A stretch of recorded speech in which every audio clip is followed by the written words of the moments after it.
Hindi porket nahihirapan tayo, tatanggalin lagi ng Lord yung mga bagay na nagpapahirap sa atin. Lalo kung yung mga bagay na nakakapagpahirap sa atin ngayon is actually the very thing that will make us strong. Ang tunay na mature na Kristiyano, alam niya na yung today's struggle is for your tomorrow's growth. Kung gagamitin ka kasi talaga ng Panginoon, hindi ka niya ipopromote hanggat di ka handa. So kung bago ka niya i-promote, ititrain ka niya. Idadaan ka niya sa equipping. Idadaan ka niya sa mga trials ng buhay. Parang yung espada, bago magawa yung espada, minamartilyo yan. Hinahammer yan. Dinadaan yan sa init para magkaroon ng hugis. And sometimes, nagagalit tayo sa Panginoon kasi pakiramdam natin para tayong minamartilyo lagi.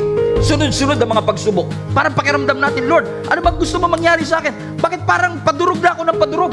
Pero kung ikaw ay minamartilyo ng mga pagsubok sa iyong buhay, hindi ka winawasak ng Diyos.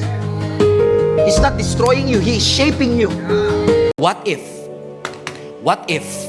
Kaya nagsara kasi gusto ng Lord na lumipat ka sa ibang direksyon. Iyak ka ng iyak sa nakasaradong pinto kaya hindi mo makita yung mga bukas na pintuan na binuksan na redirection ng Panginoon yun eh. Most of the time, you are not rejected. You are just redirected.